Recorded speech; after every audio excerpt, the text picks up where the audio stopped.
Baik, kita bersyukur hari ini kita boleh ada di tempat ini.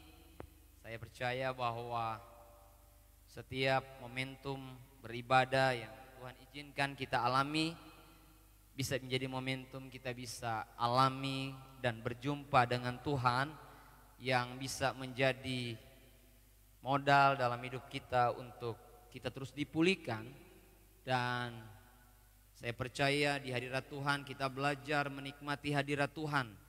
Dan hadirat Tuhan ini sangat penting untuk kita miliki. Sehingga saat-saat yang sulit kita, saat-saat genting sekalipun akan menjadikan kita tetap tenang karena kita terbiasa dalam hadirat Tuhan. Amin, saudara.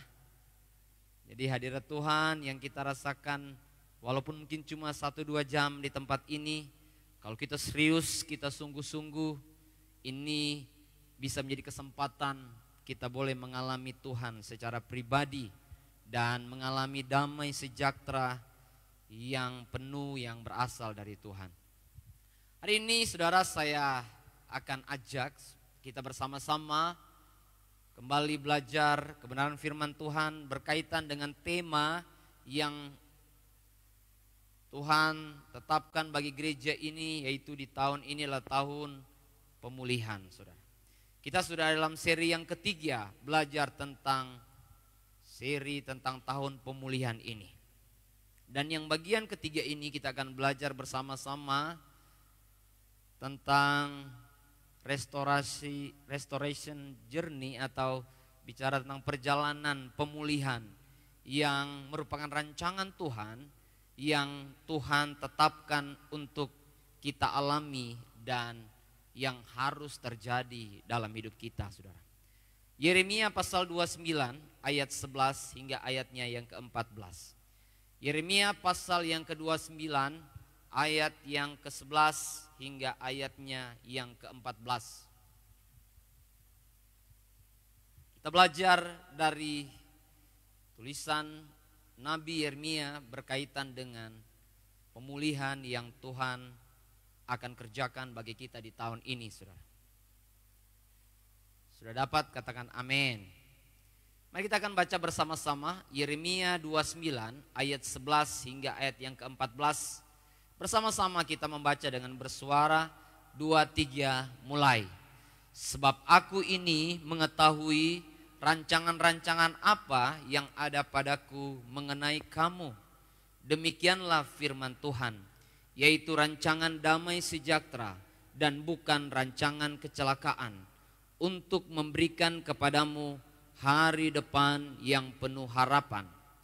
Dan apabila kamu berseru dan datang untuk berdoa kepadaku, maka aku akan mendengarkan kamu. Apabila kamu mencari aku, kamu akan menemukan aku. Apabila kamu menanyakan aku dengan segenap hati, aku akan memberi kamu menemukan aku. Demikianlah firman Tuhan. Dan aku akan memulihkan keadaanmu dan akan mengumpulkan kamu dari antara segala bangsa dan dari segala tempat di mana kamu telah kucerai-beraikan. Demikianlah firman Tuhan. Dan aku akan mengembalikan kamu ke tempat yang dari mana aku telah membuang kamu. Baik, dari ayat-ayat ini kita belajar bersama-sama hari ini tentang rancangan Allah yang Alkitab berkata adalah rancangan damai sejahtera dan bukan rancangan kecelakaan, untuk memberikan kepadamu hari depan yang penuh harapan. Berapa banyak yang percaya hari ini bahwa Tuhan terus memberikan rancangan yang terbaik bagi kita semua, saudara. Amin. Ini kebenaran yang harus menjadi pegangan kita di tahun pemulihan ini juga, saudara. Selain ayat-ayat yang kita pelajari kemarin di dalam Kisah Para Rasul 3 ayat 21 dan juga di dalam Roma pasal yang ke-8 ayat yang ke-28 dan 29, saudara. Ayat ini juga menjadi ayat kunci di dalam tahun pemulihan. Karena kenapa, saudara? Kita harus mengerti betul, saudara, yang dengan mengerti dengan tuntas tentang apa, saudara? tentang rancangan Allah yang terbaik bagi saya, yang sempurna bagi saya. Dan rancangan Allah ini saudara sama seperti waktu firman Tuhan ini ditulis kepada orang-orang Israel. Mereka dalam keadaan masih ada dalam pembuangan saudara. Ketika firman Tuhan datang ini mereka dalam keadaan yang terpuruk saudara. Ketika firman Tuhan datang ini mereka dalam keadaan yang mungkin banyak orang tidak ada pengharapan lagi saudara. Tetapi ketika firman Tuhan ini datang, sekali lagi inilah ketetapan Tuhan bagi mereka. Namun ini bukan sebagai satu ketetapan yang akan terjadi dengan sendirinya saudara. Tetapi ini satu ketetapan Tuhan yang melibatkan setiap orang-orang yang mau ada dalam ketetapan Tuhan itu saudara. Benar satu sisi bahwa ada rancangan Tuhan yang Tuhan sudah rancang tidak akan pernah gagal dalam hidup kita. Tetapi ingat bahwa Tuhan juga memberikan di dalam kehidupan kita yaitu ada pikiran, ada kehendak, ada keinginan sehingga kita sendiri yang harus juga memutuskan bersama-sama. Apakah betul kita adalah orang-orang yang bukan hanya percaya bahwa tahun ini tahun di mana Tuhan memulihkan kita. Tetapi yang kedua juga apakah kita mau dipulihkan? Apakah kita mau memberi diri kita untuk alami pemulihan di tahun ini saudara? Jadi adalah bagian Tuhan menetapkan suatu rancangan yang sempurna bagi kita. Tetapi adalah keputusan kita juga untuk kita boleh alami tahun pemulihan ini saudara. Bagaimanapun saudara, gereja menetapkan ini sebagai tahun pemulihan. Tetapi kalau saudara tidak punya respon yang benar, yang tepat, ataupun pilihan saudara masih tetap mau yang sama, ya saudara tidak akan mengalami apa-apa saudara. Tapi bersyukur ketika firman Tuhan ini datang bagi kita, kita diingatkan kembali bahwa ada rancangan Tuhan yang sedang Tuhan kerjakan bagi kita saudara. Yang akan Tuhan kerjakan bagi kita, yang sedang Tuhan kerjakan dan saya percaya akan disempurnakan bagi kita. Yang percaya katakan amin saudara. Banyak rancangan-rancangan yang Tuhan tetapkan bagi orang-orang dalam kitab-kitab dalam perjanjian lama, perjanjian baru saudara. Tetapi ada orang-orang juga yang akhirnya memutuskan suatu kehidupan yang tidak mengarah kepada rancangan yang penuh harapan daripada Tuhan. Ada banyak contoh-contoh di dalam Alkitab. Dalam kitab Kejadian, dimulai dari kitab Kejadian, nyata betul saudara. Tuhan sudah tetapkan satu rancangan yang sangat-sangat sempurna bagi Adam dan Hawa saudara. Tetapi mereka sendiri yang memutuskan. Padahal Tuhan berkata, aku punya rancangan yang sempurna. Engkau tetap bersama-sama dengan saya, tetap tinggal dalam hadiratku. Tetapi mereka memutuskan untuk sendiri, untuk keluar dari ketetapan Tuhan, keluar dari rancangan Tuhan, yaitu ada dan berjalan bersama-sama dengan Tuhan. Apakah Tuhan yang membuat mereka keluar dari Taman Eden, saudara? Apakah Tuhan yang membuat mereka akhirnya menjadi orang-orang yang keluar dari hadirat Allah atau dari dalam persekutuan dengan Tuhan? Sama sekali tidak, saudara. Tapi adalah keputusan mereka sendiri. Mereka akhirnya keluar dari rancangan Tuhan, saudara. Oleh sebab itu bicara tentang pemulihan itu berbicara tentang kita yang sudah keluar dari rancangan Tuhan, kita kembali, saudara. Kita yang sudah jauh sekali dari rancangan Tuhan, hari ini dalam khotbah hari ini kita dikembalikan lagi ke rancangan awal yang seperti yang ditetapkan oleh Tuhan. Di mana kita ada dalam hadirat Tuhan, kita berjalan dalam kehendak Tuhan, kita ada dalam hadirat Tuhan, dan seluruh yang Tuhan rencanakan makin hari makin digenapi dalam hidup kita, saudara.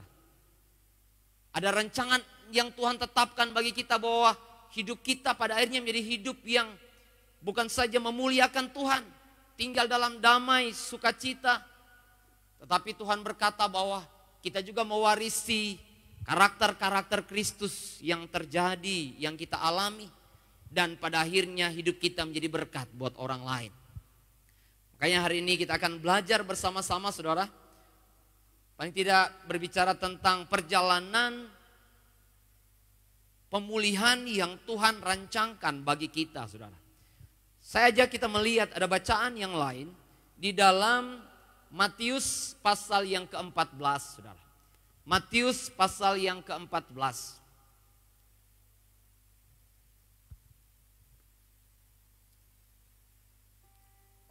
Di doa pengerja 2 minggu kemarin saya sempat menyinggung tentang hal ini saudara. Yaitu tentang perjalanan pemulihan yang Tuhan rancangkan, yang harus dialami, yang harus terjadi bagi orang-orang yang percaya, termasuk murid-murid Tuhan dan siapapun yang mendengarkan firman ini saudara. Di dalam Matius pasal yang ke-14 ada beberapa kisah yang disebutkan di sana saudara. Pembagiannya jelas sudah dipermudah oleh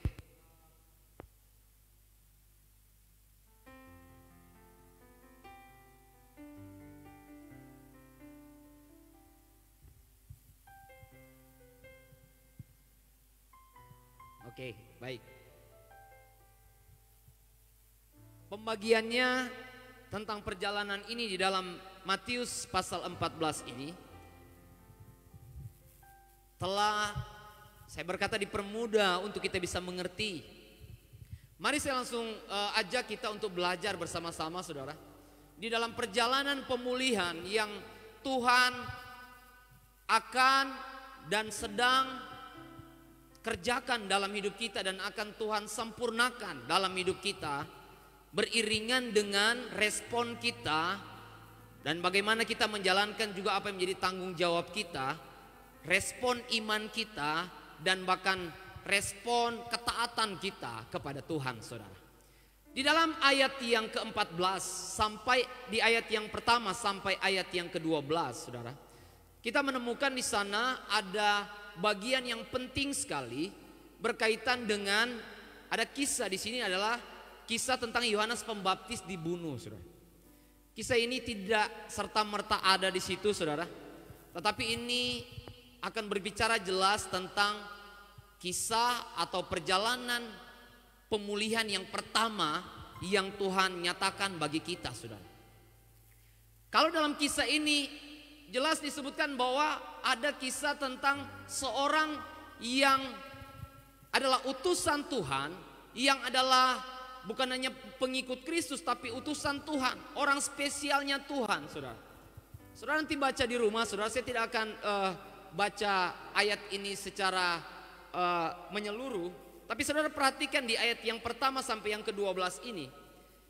Kita sudah mengerti atau saudara yang pernah membaca kisah ini, bagaimana seorang Yohanes Pembaptis yang melayani sungguh-sungguh hidupnya. Dia adalah orang yang mengabdikan hidup sesungguh-sungguh kepada Allah. Tetapi dia harus mengalami yang namanya proses, di mana dia mengalami yang namanya pemulihan yang Tuhan kerjakan dalam hidup dia. Dan kalau kita melihat semenjak awal bagaimana panggilan Tuhan bagi seorang Yohanes Pembaptis, jelas bahwa Tuhan yang pilih hidupnya. Tuhan yang tetapkan, akan ada seorang Yohanes Pembaptis yang akan dipakai untuk mempersiapkan jalan bagi Tuhan. Itu tugas Yohanes Pembaptis. Dan mari kita lihat bahwa dalam perjalanan hidupnya dia bisa menjalankan semua tugasnya dengan baik. Bagaimana dia berkhotbah untuk banyak orang, bertobatlah sebab kerajaan Allah sudah dekat. Dan kita bisa berkata bahwa dia bisa menuntaskan pelayanannya dengan baik. Tetapi menarik saudara, ternyata proses pemulihan yang Tuhan kerjakan tidak berhenti sampai kepada bagaimana Alkitab menunjukkan tentang seorang Yohanes Pembaptis yang hebat, sukses dalam pelayanannya. Tetapi ternyata ujian demi ujian masih terjadi saudara. Bahkan ada satu proses yang begitu sulit yang dia alami adalah ketika dia melayani, dia menegur dosa seorang raja saudara. Itu yang Alkitab berkata, waktu dia menegur dosa seorang raja, Alkitab mencatat bahwa dia dijebloskan dalam penjara. Dan waktu Alkitab bilang dia ada di penjara, benar-benar dia bertanya-tanya banyak hal, saudara. Dan saya percaya proses yang terbesar yang dialami atau pemulihan yang terbesar yang dialami oleh Yohanes Pembaptis bukan dia alami waktu dia melayani, waktu hebat-hebatnya pelayanannya, saudara. Tetapi waktu dia ada dalam proses, yaitu di penjara, saudara. Waktu dalam permasalahan yang dia alami, terkhususlah dia waktu ada dalam penjara lah, dia melihat bahwa awal-awalnya Tuhan mengangkat dia luar biasa, saudara. Tapi akhirnya dia harus belajar menjadi seorang hamba yang benar, saudara.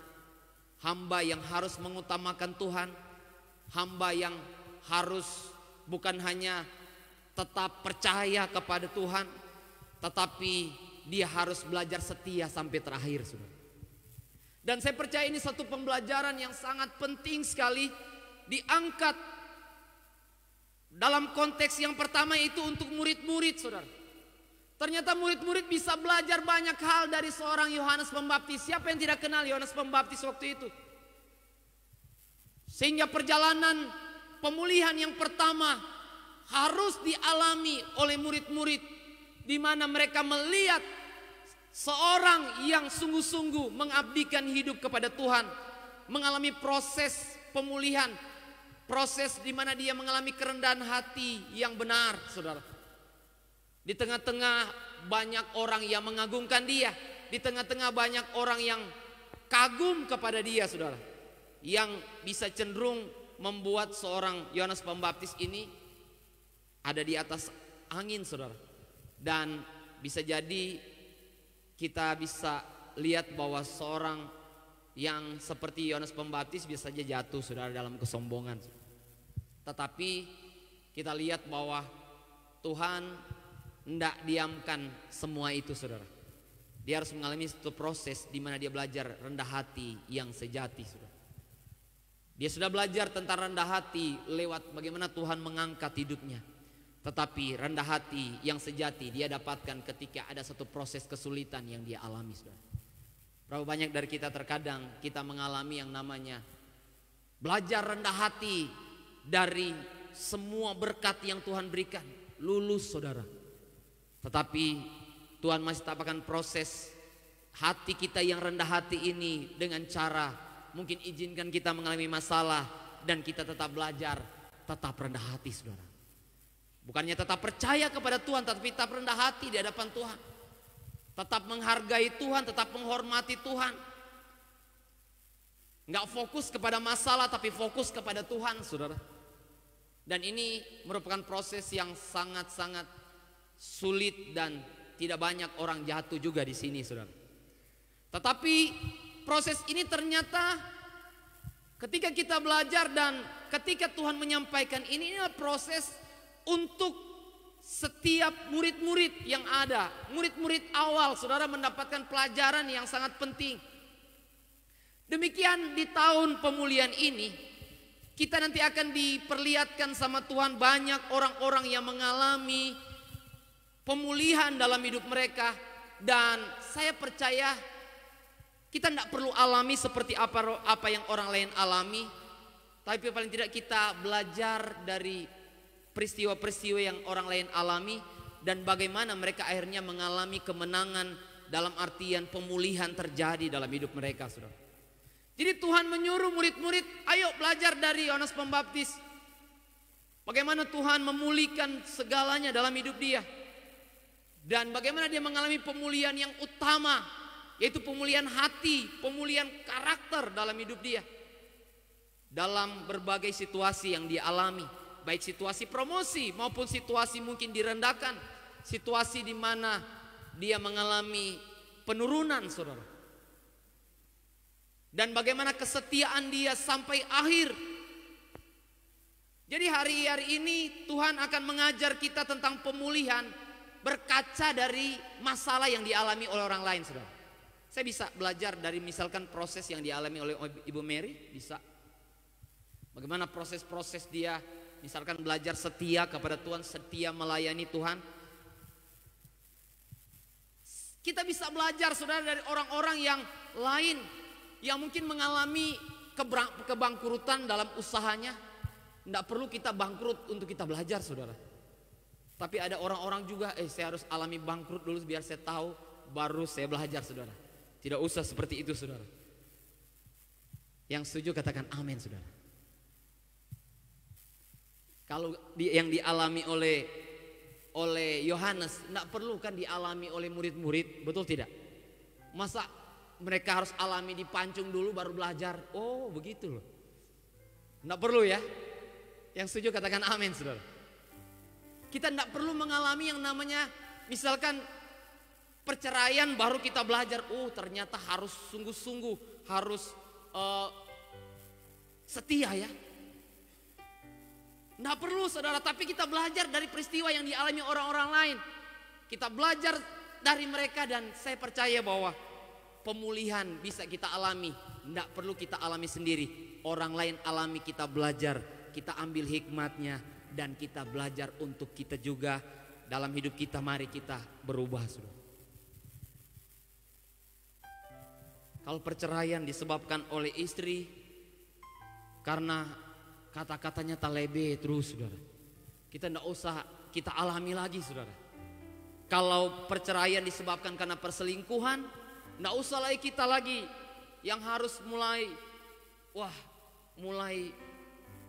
ada yang mulai pacaran lagi saudara. Jangan sampai ya.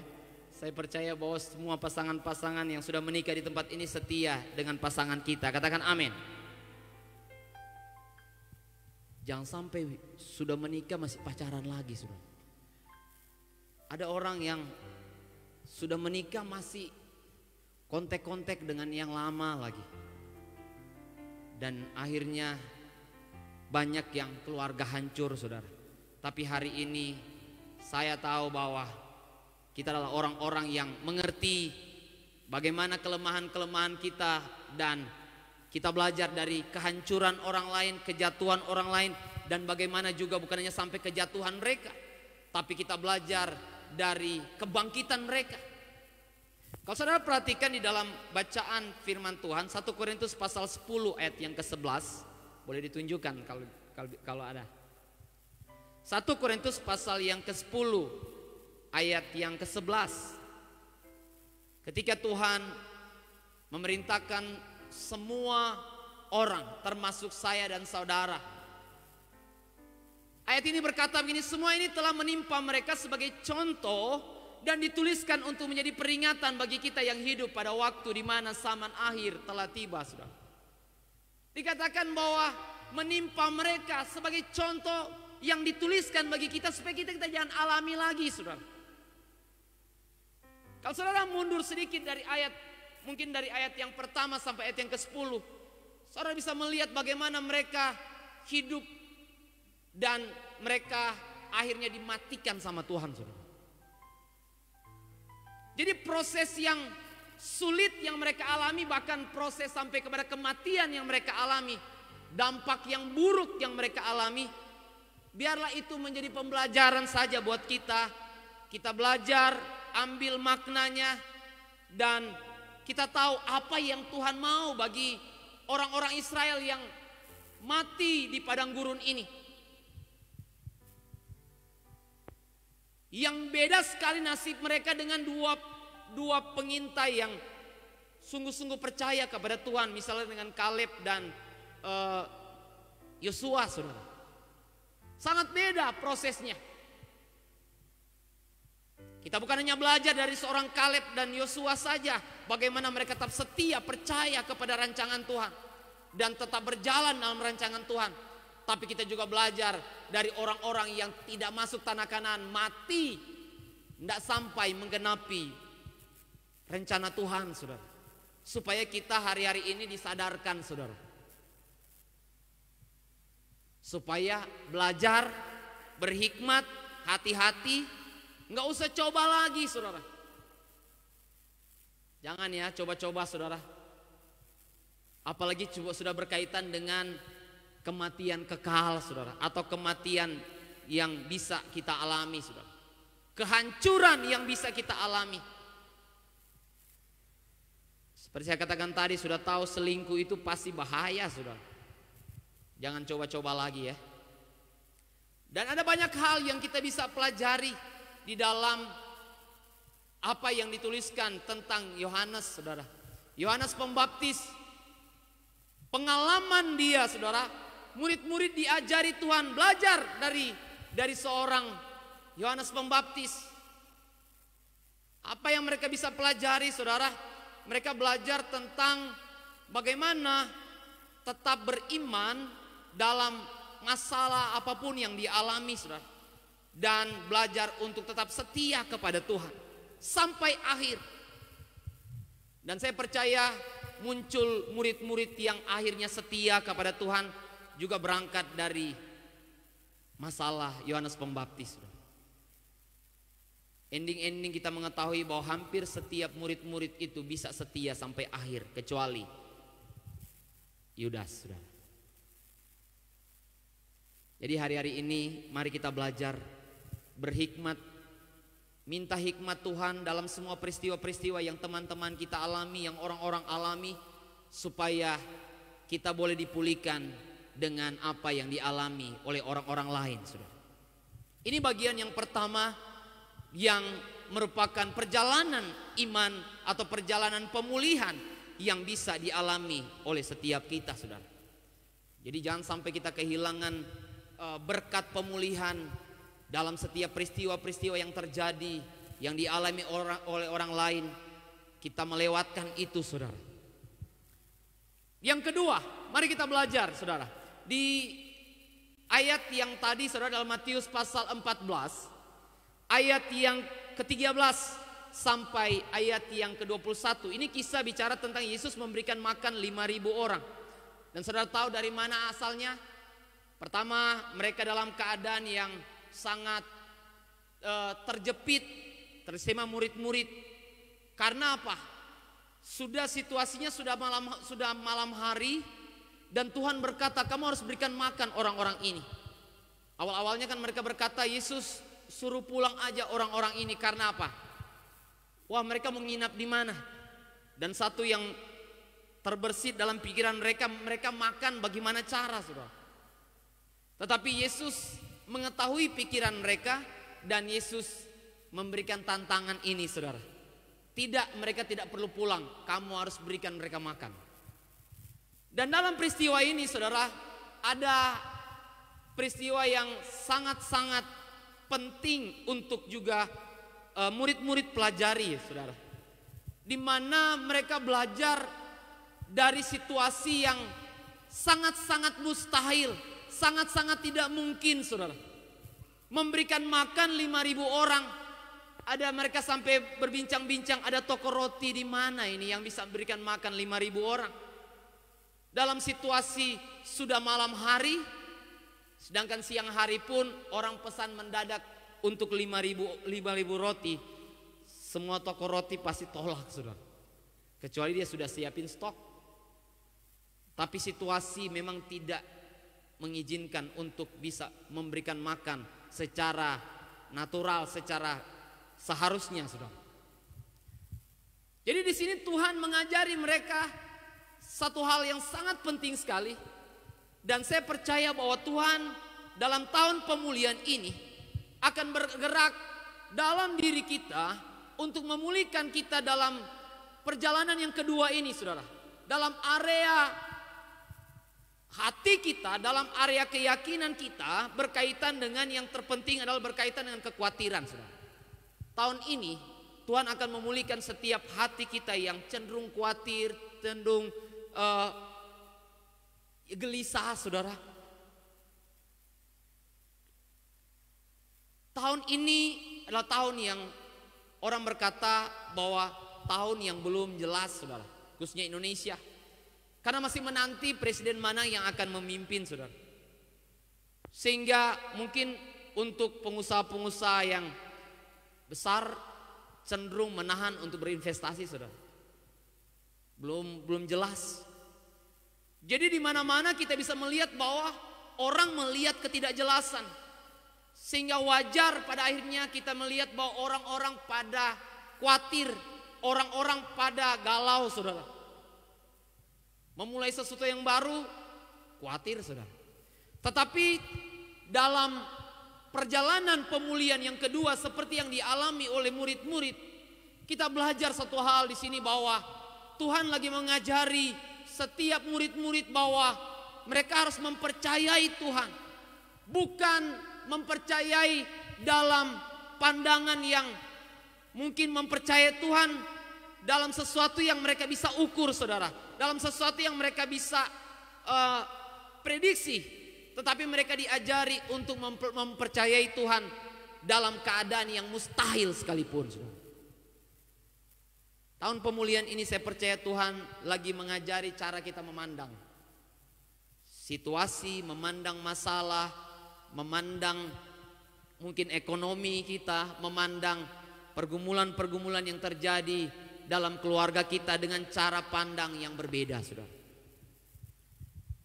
Karena kenapa, saudara? Kalau Tuhan tidak ubah cara pandang kita, tahun ini akan menjadi tahun bukan tahun pemulihan, tapi tahun mungkin terpuruk bagi kita, saudara. Tahun di mana kita menjadi lebih sulit lagi, saudara. Tetapi saya percaya bahwa hari ini kita diajari Tuhan bahwa bagi Tuhan tidak ada perkara yang mustahil. Katakan amin, saudara. Amin. Bagi Tuhan tidak ada yang tidak mungkin, saudara. Sehingga Tuhan perlu memulihkan hati yang khawatir, hati yang gelisah, hati yang gampang putus asa kepada murid-murid, untuk supaya mereka bisa memiliki hati yang baru, hati yang sungguh percaya kepada Tuhan, tapi juga hati yang bukan hanya percaya, tapi percaya kepada kesanggupan Tuhan, kepada kuasa Tuhan yang sanggup melakukan segala perkara. Amin. Dan Tuhan juga memulihkan murid-murid lewat dalam peristiwa yang kedua ini, dalam perjalanan pemulihan yang kedua ini, yaitu kebiasaan mereka mengandalkan pikiran mereka, kebiasaan mereka mengandalkan diri mereka, untuk mereka mulai bergantung kepada Tuhan. Tahun kemarin gimana, saudara? Lebih banyak bergantung ke Tuhan atau lebih banyak pakai pikiran kita, saudara? Lebih banyak mengandalkan prediksi kita, kemampuan kita, skill kita, pengalaman kita kah? Atau kita belajar banyak mengandalkan Tuhan? Tahun pemulihan ini adalah milik orang-orang yang mengandalkan Tuhan sepenuhnya, saudara. Dan yang berikut, mari kita lihat bersama-sama apalagi yang bisa kita pelajari dalam perjalanan yang kedua ini.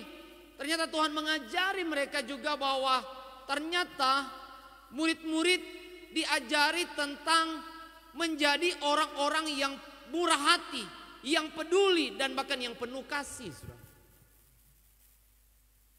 Kelak pemulihan ini akan berguna sekali buat mereka, saudara. Terima yang ditunjukkan oleh mereka dalam pelayanan mereka, saudara. Awal mereka berkata, mungkin mereka fokus aja kepada mereka, tim mereka, saudara. Tapi Tuhan berkata tidak, kamu harus berikan makan mereka. Sehingga akhirnya mereka belajar satu hal dari Yesus terkhusus. Bagaimana Yesus peduli, bagaimana Yesus murah hati, dan bagaimana Yesus penuh kasih kepada orang-orang yang sudah lapar itu, saudara.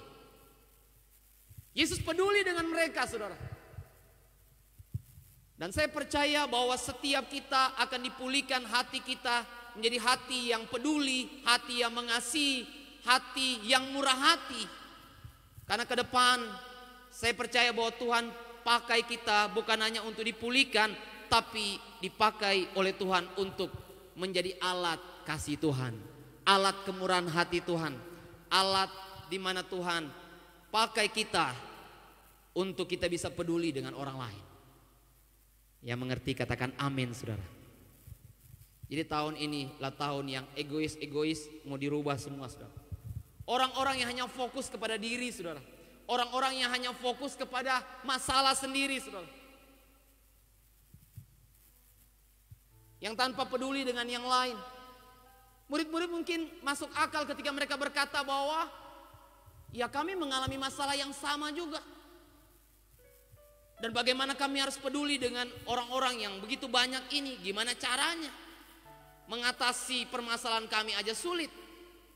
Tapi Tuhan lagi ajari mereka tentang bagaimana mereka menjadi orang-orang yang dalam kesulitan mereka pun mereka harus tetap peduli dengan orang lain. Dalam kesulitan mereka harus tetap menjadi orang-orang yang murah hati, dan mereka harus menjadi orang-orang yang tetap penuh cinta kasih. Dalam perjalanan yang kedua, kita juga bisa belajar, saudara, dari seorang anak yang membawa 5 roti dan 2 ikan. Jelas di sana dikatakan bahwa Tuhan sebetulnya tidak tanya tentang kapasitas besar kita apa, saudara. Tetapi Tuhan tanya, apa yang kamu punya hari ini, saudara? Tuhan tidak tanya apa yang tidak ada pada kamu, tapi Tuhan tanya apa yang ada padamu hari ini. Dan ketika kita tahu apa yang ada pada kita, kita berikan itu, saudara. Dan saya percaya ketika hari ini kita menjadi orang-orang yang sadar bahwa misalkan talenta apapun yang Tuhan percayakan itu dari Tuhan. Mungkin belum termaksimalkan luar biasa, tapi Tuhan berkata, mau nggak engkau mau pakai itu untuk aku, saudara? Mau nggak engkau pakai itu untuk melayani? Mau nggak aku pakai engkau untuk lewat apa yang kau miliki itu bisa menjadi berkat buat orang lain? Ini bicara tentang Tuhan memulihkan kita untuk mulai serahkan kembali apa yang Tuhan sudah percayakan bagi kita untuk dipakai oleh Tuhan, saudara. Banyak kepercayaan-kepercayaan yang Tuhan berikan bagi kita. Tapi kadang-kadang kita berpikir bahwa hal apa yang saya bisa buat untuk saya bisa jadi berkat dengan apa yang Tuhan percayakan, misalkan pekerjaan, saudara. Ingat panggilan-panggilan kita di tempat-tempat khusus yang Tuhan berikan bagi kita. Itu menjadi tempat di mana Tuhan bisa pakai kita, asalkan kita mau beri paling tidak diri kita untuk mau dipakai Tuhan, saudara.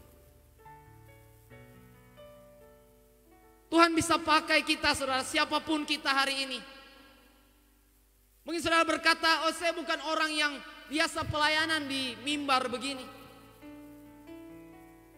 Tapi saya percaya bahwa setiap kita memiliki sesuatu yang mungkin belum maksimal, saudara, tapi Tuhan mau pakai itu untuk supaya lewat kehidupan kita bisa membangun orang. Lewat hidup kita, lewat apa yang kita punya itu bisa mengarahkan orang-orang untuk datang kepada Tuhan. Katakan amin, saudara.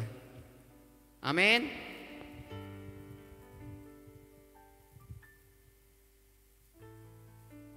Apa yang Tuhan minta, saudara, untuk saudara persembahkan kepada Tuhan? Jangan anggap sesuatu itu sepele, saudara. Kalau Tuhan minta itu, mari saudara persembahkan kepada Tuhan. Karena itu bukan hanya akan memulihkan engkau, tapi bisa jadi Tuhan akan pakai itu untuk memulihkan orang lain, saudara. Ada banyak hal sebetulnya yang kita bisa pelajari dari kisah tentang Yesus memberikan makan 5.000 orang ini.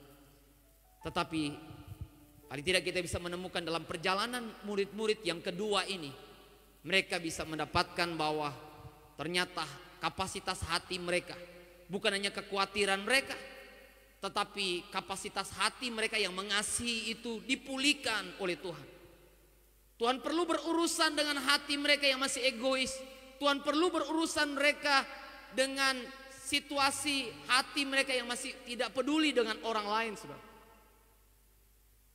Dan berapa banyak dari antara kita yang hari-hari ini, khususnya di awal tahun ini, Tuhan lagi fokus untuk memulihkan hati kita, saudara. Saat-saat ini kita diperhadapkan dengan mungkin orang-orang yang sulit, orang-orang yang bagi kita adalah orang-orang yang mungkin memproses kita. Tetapi saya percaya, beberapa kali saya sebutkan bahwa seperti Ayub, kapasitas hatinya ini dibereskan sama Tuhan dulu. Dalam diri kita punya kapasitas hati yang mengasihi, sama seperti Yesus sudah mengasihi kita. Tetapi persoalan hari ini, mau nggak kita serahkan hati kita untuk Tuhan pulihkan? Amin saudara. Serahkanlah hati kita semuanya untuk Tuhan pulihkan saudara. Tuhan tidak akan pernah memulihkan kalau kita tidak pernah persembahkan hati ini. Dan kita harus mulai peka saudara. Tuhan menggunakan situasi-situasi di sekitar kita. Kita mungkin tidak terlibat langsung di dalam peristiwa-peristiwa itu. Kita melihat bersama-sama dengan orang-orang yang ada di sekitar kita, kita bisa melihat. Ada orang-orang yang begitu peduli, ada orang-orang yang begitu murah hati saudara.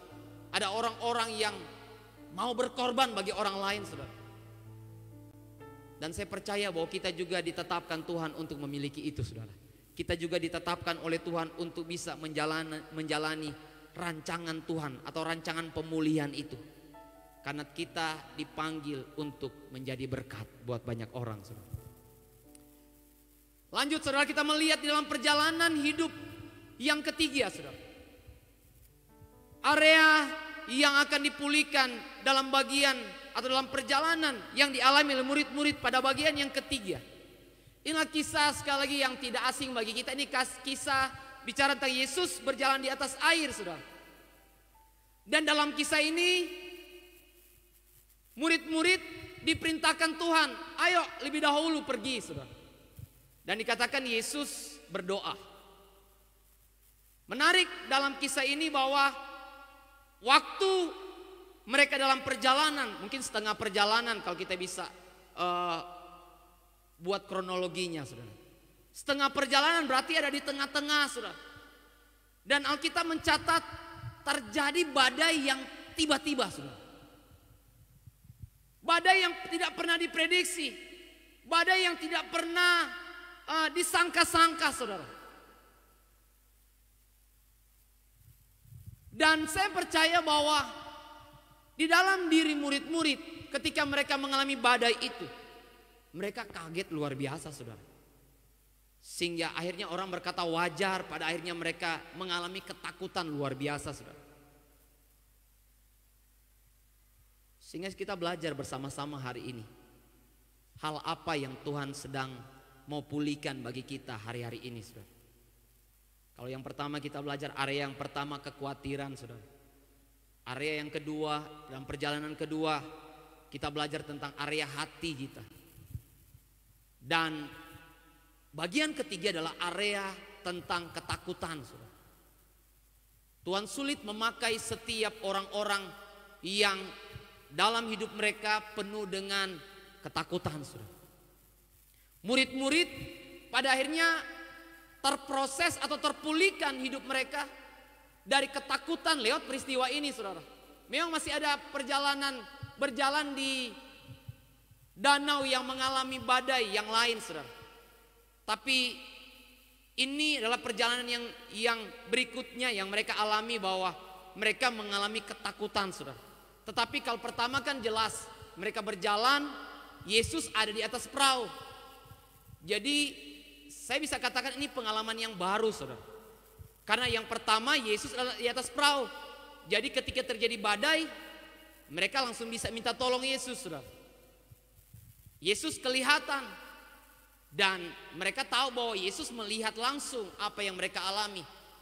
Jadi walaupun sudah hampir mati, mereka bisa belajar ya sedikit beranilah. Tetapi kali ini Yesus ajari mereka jalan sendiri. Yesus nggak kelihatan. Dan mereka mengalami masalah, mereka mengalami badai. Tahun ini saya percaya bahwa Tuhan mengasihi kita semua sehingga rancangan Tuhan tetap sempurna bagi kita dalam keadaan apapun saudara.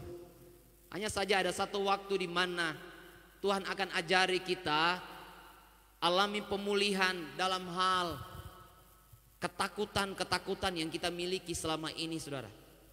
Dan itu bisa jadi adalah perjalanan di mana kita sepertinya nggak merasa bahwa Tuhan ada di sekitar kita saudara. Kita nggak lihat Tuhan saudara. Suara Tuhan nggak ada, firman Tuhan nggak ada. Bisa jadi saudara. Tetapi Tuhan lagi mau memulihkan hati kita yang sering takut saudara. Mungkin ada di antara saudara yang berpikir bahwa hari ini saya sudah menang terhadap ketakutan. Saya mau beritahu bagi kita semua, tidak ada orang yang sudah berkata bahwa sudah menang total terhadap ketakutan, saudara. Orang yang banyak berdoa, orang berkata bahwa dia pasti sudah bisa mengambil keputusan yang walaupun punya resiko, dia bisa langsung ambil keputusan, saudara. Ingat, kepekaan kita itu dilatih hari demi hari, saudara. Tidak ada yang langsung Tuhan berkata ambil itu, kerjakan itu. Tidak ada, saudara. Kadang-kadang kita tanya, sepertinya belum ada jawaban, saudara. Murid-murid mengalami ketakutan karena mereka mengalami sendiri peristiwa badai itu, saudara. Tapi saya percaya peristiwa badai itu lagi merestorasi, lagi memulihkan murid-murid dari ketakutan mereka, saudara. Tahun ini Tuhan akan selesaikan bukan hanya kekhawatiran, tapi segala bentuk ketakutan Tuhan akan selesaikan dalam hidup kita. Yang percaya katakan amin, saudara. Anak-anak muda yang takut tentang masa depannya, keluarga-keluarga yang takut menjalani rumah tangganya, melihat banyak perceraian, melihat banyak perselingkuhan, banyak yang takut, saudara. Betul nggak? Atau semua enjoy, saudara? Ada ibu-ibu sudah takut ketika lihat suami, sudah main Facebook lagi dia ini. Atau sebaliknya, saudara. Karena apa? Kita melihat fenomena-fenomena, kasus demi kasus, saudara. Tapi saya percaya bahwa kita tidak usah mendikte Tuhan harus seperti apa prosesnya, saudara. Tetapi tahun ini Tuhan akan selesaikan segala ketakutan-ketakutan yang seharusnya tidak perlu ada dalam kehidupan kita. Karena Tuhan mau pakai seluruh hidup kita, Tuhan mau bekerja lewat seluruh hidup kita, Tuhan mau pakai hidup kita untuk mengerjakan perkara-perkara yang besar di tahun ini. Yang setuju katakan amin. Tapi Tuhan harus selesaikan ketakutan-ketakutan dulu. Ada anak muda yang khawatir tentang masa depannya hari ini? Takut ya? Belajar dari kisah ini, saudara. Ingat, yang punya perjalanan, yang punya rancangan ini Tuhan, saudara. Sehingga apapun ketika Tuhan izinkan satu proses yang kita alami, saudara, belajar sungguh-sungguh bahwa pasti ada sesuatu yang Tuhan sedang pulihkan dalam hidup kita. Makanya jangan cepat-cepat langsung berkata Tuhan selesaikan proses ini, Tuhan selesaikan masalah ini. Kita mau cepat-cepat ketika ada masalah langsung selesai masalahnya. Tapi ketika kita sudah berdoa sungguh-sungguh, dan harus sungguh-sungguh, saudara. Karena tidak boleh kita berdoa tanpa iman, saudara. Semua harus berdoa dengan penuh iman. Tapi ketika kita sudah berdoa dengan penuh iman, ketika kita sudah berdoa sungguh-sungguh dengan penuh keyakinan, tapi toh tetap masalah itu masih tetap ada, saudara. Lihat perjalanan di mana kira-kira itu. Perjalanan melenyapkan ketakutan, perjalanan melenyapkan atau mengubah hati yang ego, atau perjalanan mengubah ketakutan-ketakutan kita, saudara.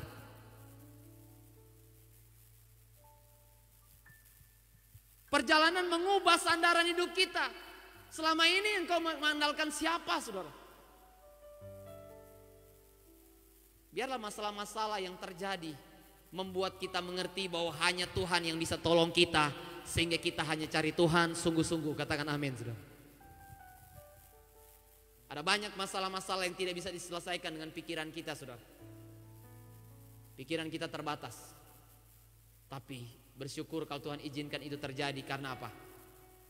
Kita kembali bahwa andalan kita Tuhan. Kita harus bergantung sepenuhnya kepada Tuhan. Jangan lagi hidup terkutuk dengan mengandalkan kekuatanmu sendiri, atau mengandalkan pikiranmu, atau mengandalkan manusia. Malah jalan buntu, saudara. Mengandalkan skillmu saja, satu saat jalan buntu, saudara.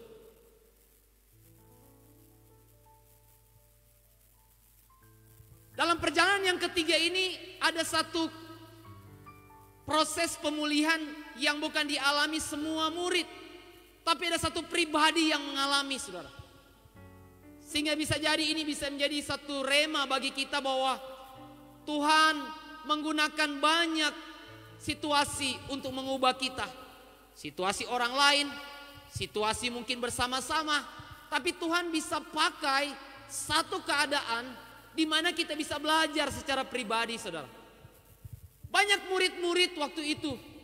Tapi salah satu orang yaitu Petrus mengambil momen itu untuk belajar secara pribadi. Ternyata peristiwa-peristiwa yang dialami rame-rame, misalkan kita alami secara keluarga, bisa menjadi suatu pemulihan pribadi terjadi, saudara. Dari Petrus kita belajar ketika apa, saudara?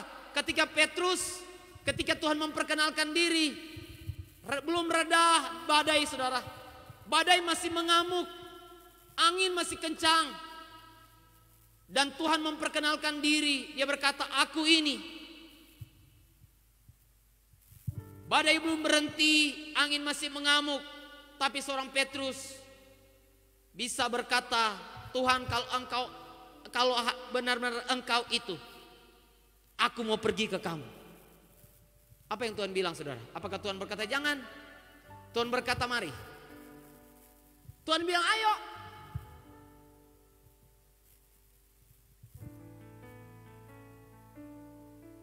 Kita dapat rema luar biasa hari ini, bahwa badai belum selesai, tantangan mungkin belum ada ujung penyelesaiannya. Tapi Petrus sudah belajar bagaimana menaklukkan ketakutan, bagaimana menaklukkan hal yang membuat dia selama ini terkurung, saudara. Dengan cara Tuhan berkata mari. Jadi Tuhan memulihkan bersama-sama, tapi Tuhan memulihkan pribadi. Seorang Petrus merindukan satu pemulihan secara pribadi dia alami.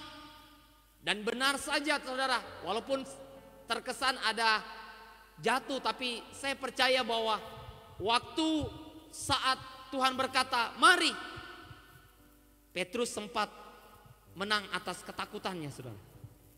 Tapi Alkitab berkata ketika dia lihat kanan kiri angin, dia mulai tenggelam. Tapi saya percaya itu kan perjalanan pergi, tapi perjalanan pulang dia bisa kembali berjalan di atas air, saudara. Dia berjalan di atas masalahnya, dia berjalan di atas ketakutannya. Sehingga kita bisa belajar satu hal, Petrus bukan hanya menang atas ketakutan, tapi dia belajar menang atas masalah yang orang lain bilang masalah. Petrus bisa ada di atas masalah yang dikatakan orang itu masalah berat, saudara. Tahun ini ada banyak masalah yang terjadi, dan Tuhan mau kita belajar bahwa kita ditetapkan bukan untuk dihimpit oleh masalah, tapi kita ditetapkan untuk berada di atas masalah. Sehingga mari kita belajar hari-hari ini. Karena apa? Yang punya perjalanan ini adalah Tuhan, yang bersama-sama dengan kita, yang menyertai hidup kita. Walaupun kita tidak lihat, ada Tuhan yang menyertai kita di hari-hari ini, di tahun ini. Betapa sulit sekalipun tahun ini, ingat, Tuhan tahu perjalanan hidup kita, Tuhan tahu situasi hidup kita. Sehingga percayalah bahwa Tuhan mau kita tidak hancur oleh masalah atau tidak terfokus kepada masalah, tetapi kita belajar bahwa kita fokus kepada Tuhan, supaya kita menjadi orang-orang yang berada di atas setiap masalah-masalah apapun yang kita alami. Katakan amin, saudara. Ada banyak masalah kecil, masalah besar yang terjadi. Belajar untuk memandang kepada Tuhan, belajar fokus kepada Tuhan, supaya kita tidak kalah oleh masalah, saudara. Tetapi kita belajar bahwa masalah bukan ditetapkan untuk menjatuhkan, menghancurkan saya, tapi masalah banyak berkatnya, saudara. Saudara baca di kitab Yakobus, masalah bisa menjadi pintu bagi kita untuk kita bisa makin tekun di hadapan Tuhan. Masalah bisa dipakai Tuhan untuk membawa kita naik level, saudara. Masalah juga bisa dipakai oleh Tuhan bagi kita untuk memperbesar kapasitas rohani kita. Kapasitas Tuhan akan memakai hidup kita, saudara. Yang percaya katakan amin. Jadi tahun ini adalah tahun di mana kita adalah orang-orang yang percaya kepada Tuhan dan berada di atas setiap masalah kita. Berada dalam dia mengatasi setiap ketakutan apapun yang kita alami di tahun ini, saudara. Dan yang berikut yang terakhir, saudara, yang bagian yang ketiga. Kita melihat di pasal yang sama, ayat 34 sampai yang ke-36, saudara. Ternyata kita menemukan di sana bagian akhir ini, setibanya di seberang mereka mendarat di Genesaret. Ketika Yesus dikenal oleh orang-orang tempat itu, mereka memberitahukan ke seluruh daerah itu, maka semua orang yang sakit dibawa kepadanya. Mereka memohon supaya diperkenankan menjamah jubahnya, dan semua orang yang menjamahnya menjadi sembuh. Bagian yang terakhir kita belajar, ada perjalanan pemulihan yang keempat. Tuhan mau kita fokus bukan hanya kepada pemulihan yang harus terjadi bagi kita, saudara. Biarpun ini adalah bagian yang pertama yang penting sekali, saudara. Sampai 3 kali perjalanan kita diajari tentang pemulihan secara pribadi, saudara. Karena nantinya dalam perjalanan terakhir kita menemukan bahwa karena Tuhan sudah menetapkan kita untuk lewat hidup kita, keluarga kita dipulihkan oleh Tuhan. Amin. Lewat hidup kita, teman-teman kita dipulihkan. Tuhan akan pakai hidup kita, saudara. Ada panggilan yang melekat dalam hidup kita. Untuk lewat hidup kita, kita menjadi pemulih buat orang-orang lain. Kita dipulihkan untuk memulihkan orang lain. Inilah panggilan yang tertinggi yang Tuhan mau kerjakan bagi kita di tahun pemulihan ini, saudara. Kita datang di tempat ini atau kita ada di tahun ini bukannya mengejar pemulihan secara pribadi, tapi Tuhan mau kita mulai juga bergerak dalam visi Tuhan untuk melihat orang-orang lain dipulihkan, saudara. Kalau kita lihat, belajar dari seorang Petrus, misalkan saya angkat salah satu murid saja, saudara. Bagaimana Tuhan berurusan dengan pemulihan salah satu murid ini, saudara.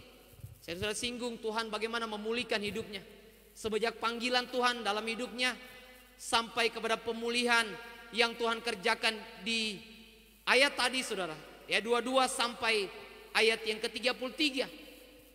Dan dia pernah alami pemulihan yang lebih spektakuler lagi dalam Yohanes pasal 21, saudara. Saya ajak semua kita melihat ayat ini, saudara. Di dalam Yohanes pasal yang ke-21 ayat 15 sampai ayatnya yang ke-17. Mari sama-sama kita lihat ayat ini, saudara. Yohanes pasal yang ke-21 ayat yang ke-15 sampai yang ke-17. Kata Yesus kepadanya untuk yang ketiga kalinya, Simon anak Yohanes, apakah engkau mengasihi aku? Maka sedih, dari ayat 15 ya, ini ayat yang ke-17. Sesudah sarapan Yesus berkata kepada Simon Petrus, Simon anak Yohanes, apakah engkau mengasihi aku lebih daripada mereka ini? Jawab Petrus kepadanya, benar Tuhan, engkau tahu bahwa aku mengasihi engkau. Kata Yesus kepadanya, gembalakan domba-dombaku. Kata Yesus pula kepadanya untuk kedua kalinya, Simon anak Yohanes, apakah engkau mengasihi aku? Jawab Petrus kepadanya, benar Tuhan, engkau tahu bahwa aku mengasihi engkau. Kata Yesus kepadanya, gembalakan domba-dombaku. Yang terakhir ini, kata Yesus kepadanya untuk ketiga kalinya, Simon anak Yohanes, apakah engkau mengasihi aku? Maka sedih hati Petrus karena Yesus berkata untuk ketiga kalinya, apakah engkau mengasihi aku? Dan ia berkata kepadanya, Tuhan, engkau tahu segala sesuatu, engkau tahu bahwa aku mengasihi engkau. Kata Yesus kepadanya, gembalakan domba-dombaku. Di bagian perjalanan pemulihan, bagian yang keempat ini kita belajar bersama-sama, saudara, bahwa seperti yang dialami oleh Petrus, kita mengerti ternyata kenapa Tuhan harus bicara sampai 3 kali, saudara. Kenapa Tuhan harus bicara tentang kasih 3 kali. Dan kenapa Tuhan harus bicara tentang menggembalakan domba, melayani 3 kali, saudara. Ini menjadi masuk akal ketika kita tahu bahwa ternyata Petrus menyangkal Yesus itu 3 kali, saudara.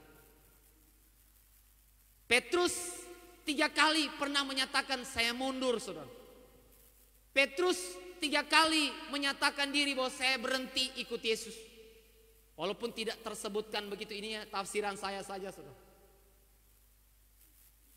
Berapa banyak kali, saudara, dari antara kita juga banyak menyerah, saudara. Memilih untuk pasif, memilih untuk ya udahlah, tidak mau berbuat apa-apa, saudara. Tetapi mari kita lihat bersama-sama seorang Petrus di sini.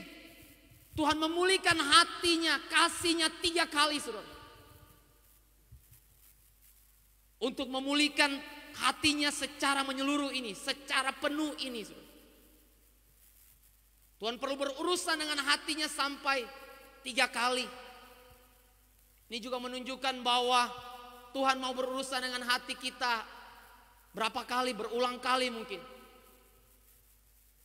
Dan untuk mengembalikan kita kepada rancangannya, bahwa ingat bahwa engkau bukan hanya ada sebagai orang percaya yang alami Tuhan, diberkati Tuhan, dipulihkan Tuhan, alami janji Tuhan. Tetapi engkau harus menjadi orang-orang yang harus membawa orang-orang lain juga untuk mengalami Tuhan. Sehingga 3 kali Tuhan juga tetapkan bagi dia tentang ini loh panggilanku buat kamu. Bukan hanya untuk dipulihkan secara pribadi, bukan hanya untuk mengejar pemulihan secara pribadi. Benar, itu harus menjadi bagianmu. Itu harus engkau perjuangkan. Tetapi Tuhan berkata juga ada perjuangan yang kedua, adalah engkau harus membawa pemulihan itu juga terjadi, dialami oleh orang-orang yang ada di sekitarmu, saudara. Keluarga-keluargamu.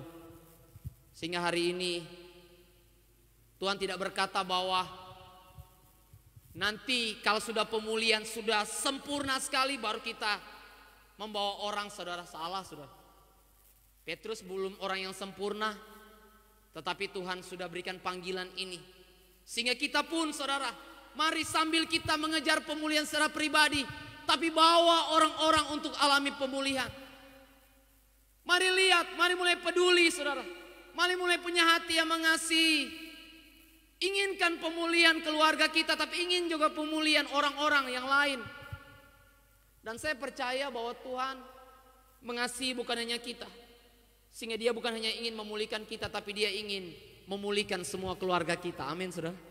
Dia ingin memulihkan teman-teman kita, siapapun yang membutuhkan pemulihan. Itu rancangan Tuhan, saudara. Sehingga mari saya mengajak kita semua hari ini belajar bersama-sama. Ada perjalanan yang Tuhan tetapkan untuk kita alami pemulihan secara pribadi. Dan semua itu dimaksudkan supaya kita dipakai oleh Tuhan untuk lewat hidup kita orang-orang juga mengalami pemulihan itu, saudara. Kita dipakai oleh Tuhan lewat hidup kita, orang-orang juga boleh mengalami Tuhan. Kita kembali ke Yeremia tadi, saudara. Dalam Yeremia pasal yang ke-29 tadi, ayat-ayat yang berikutnya, di ayat yang ke-11, 12, ayat 12 sampai 14. Ini bicara jelas tentang Tuhan punya rancangan dalam kehidupan kita, tetapi ada yang menjadi bagian dalam kehidupan kita, yaitu kita harus sungguh-sungguh mencari Tuhan hari-hari ini. Pemulihan hanya akan terjadi bagi setiap orang-orang yang lapar dan haus akan Tuhan. Ingat tantangan-tantangan dalam perjalanan yang pertama sampai yang ketiga.